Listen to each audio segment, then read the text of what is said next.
you're an entrepreneur, you know that networking is essential for growing your business.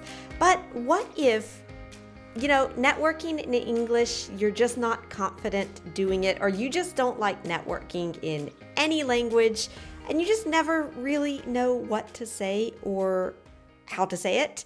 Well, let me help you with all of these in today's episode. Let's go.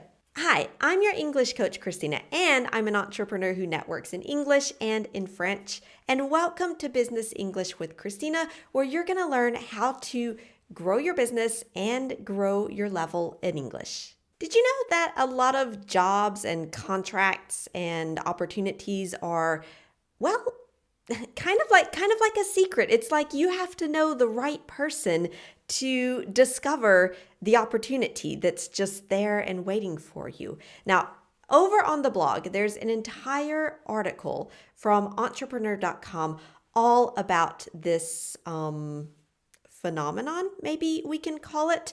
But here is what you need to know in a nutshell.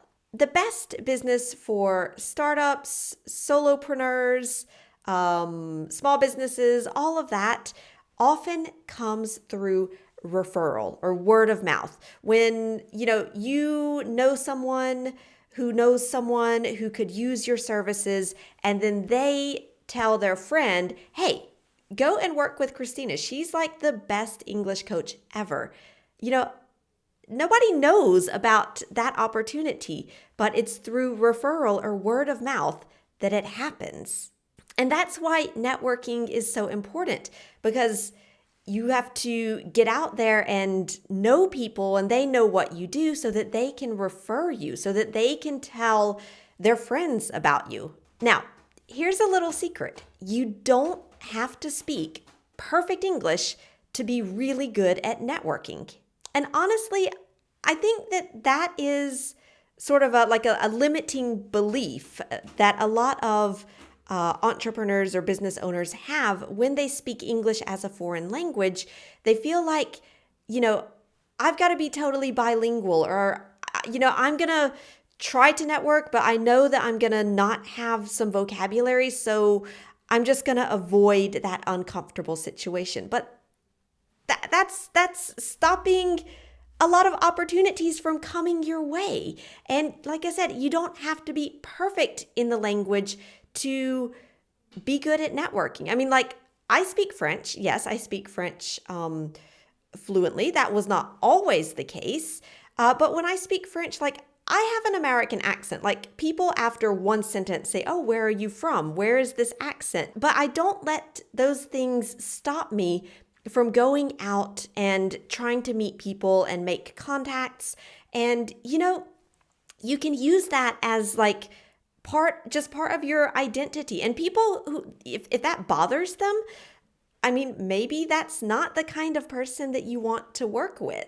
So even if you are not a native speaker, and even if you are not perfectly bilingual, you can still go out and network and create relationships that are going to help grow your business. And, one thing with networking is that, yes, it does require a bit of confidence, to go and to approach someone and to start that conversation.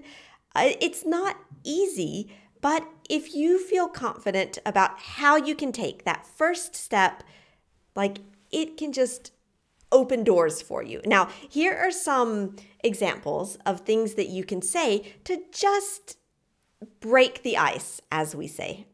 Let's imagine you're at, I don't know, it could be a conference, it could be a networking event, it could be some kind of meeting or seminar, or any kind of a business event where you go and meet people. Are you having issues with the Wi-Fi? Because, well, there's always a problem with Wi-Fi at these places. Another thing, talk about the food. And then you can comment on how good the food is. I mean, it's just to start the conversation. The goal is not to get into a philosophical discussion of, the gastronomy of, that's not the idea. It's just to break the ice. That sandwich looks really good. Where did you get it? And then after you've done that, that's maybe the right moment to just introduce yourself with something very simple like, "Oh, I'm Christina, by the way." And yes, it can be that simple and that easy. And yes, it works. Like that's kind of the way that we often break the ice and then introduce ourselves. And then you can continue the conversation with another easy question, generally talking, about the shared event that you're experiencing together because it's an easy topic of conversation. For example, here are two very versatile, very useful questions. Is this your first time attending this conference? Or, is this your first time in Las Vegas? And if the person has experience coming to this event, then you can ask them maybe for some tips or why they, why they keep coming back. Use their experience, I would say, to get some more knowledge and insights about the event and how to get the most out of it. And if it is their first time, then you can ask them like what they think of the city, if they have found any good places to eat, just have like a conversation. Like, don't put the pressure on yourself to have a fantastic conversation. You're just making those first steps and getting to know the person just at the beginning so that you can go into the deeper subjects later and feel more comfortable with that person.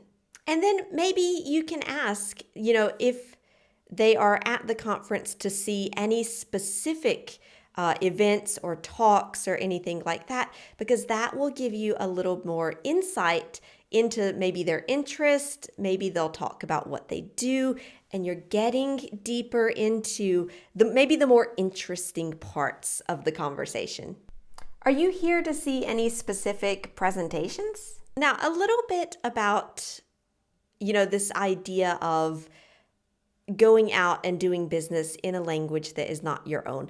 A lot of the people that I work with, they feel like because English is not their native language, they're like less than maybe some of the people whose native language is English. But the fact that you have learned another language, that you are bilingual in the sense that you speak two languages, not in the sense that you speak two languages perfectly, but you've had that experience, that you have that more open mind, like you are able to offer something that another entrepreneur or partner or whatever who only speaks one language, that they cannot offer. So don't see the fact that English is not your native language as a weakness.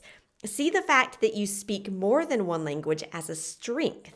Now, maybe you're thinking like, okay, yes, Christina, that's great and lovely and all, but I have to understand the other person. They have to understand me. Sometimes the communication is difficult because it's in English and that's not my language. I understand that. But I would also say that maybe that's the case today, but that's also why you're here improving your English so that you can improve those skills and you can become better at communicating and doing business in English. But, if you need maybe some more proof of this message that, the fact that English is not your native language can be a strength. Over on my blog, there's a link to a very interesting article from Inc.com all about why, bilingual entrepreneurs are better business people. So definitely go and check that out if you need a little motivation boost, let's say.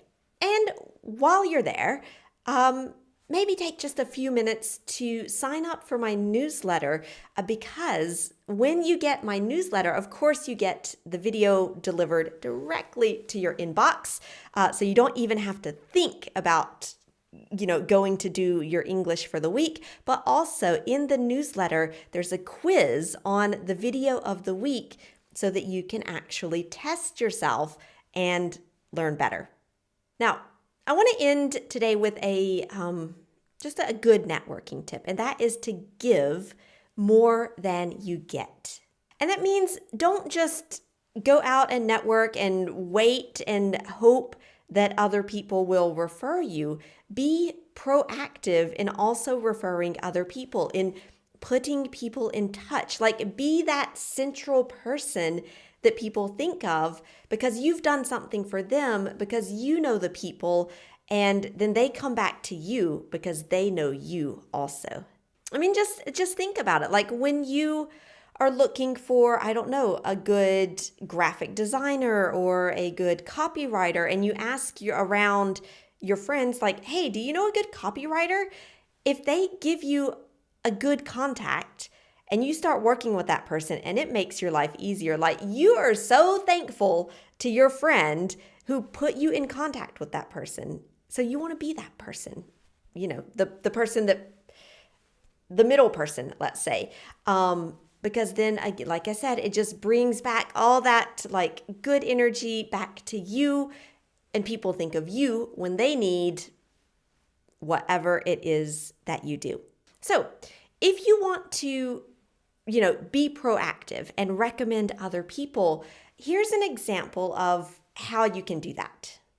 You know what? I know someone who would be perfect to help you. She's a consultant and she specializes in helping small companies transition to become big companies. Do you want me to put you in contact? Or maybe you just, you're talking to this new person and you feel like, wow, they would really work well with my friend, I don't know, Janine. I should put them in touch and maybe they can, I don't know, work some magic together. Who knows? Be proactive and offer to put them in contact. Here's what you can say. I think I might know someone that you would like to meet because I think he could have some really great ideas on that project that you're working on. Maybe I can put you two in touch. Now, if you don't use it, you lose it. So here's how you can use your English today and practice and think about all of the things that you've learned today. In the comments below, tell me, for you, what is the hardest part about networking English? Like, don't be shy. Don't be ashamed. Networking is a skill that you have to learn. English is a skill that you have to learn. Nobody's perfect at any of those. So yeah, just share with us what's difficult for you, and you'll probably see you're not alone. And if this lesson was helpful for you, I would love to know. And there are 3 ways that you can tell me. Of course, subscribe to my channel. I'd love to see you back here every week. Go over to my blog post and sign up for my newsletter so that you get the quiz that goes with the weekly lesson. And I can just send you the weekly lesson directly to your inbox. And go ahead and watch this next video, which is all about how to introduce yourself in English. It's a key skill that you'll need. So maybe it's worth, 10 minutes of your time to watch that video and learn how to do that well. As always, just thank you so much for learning with me and with Business English with Christina, and I'll see you next time.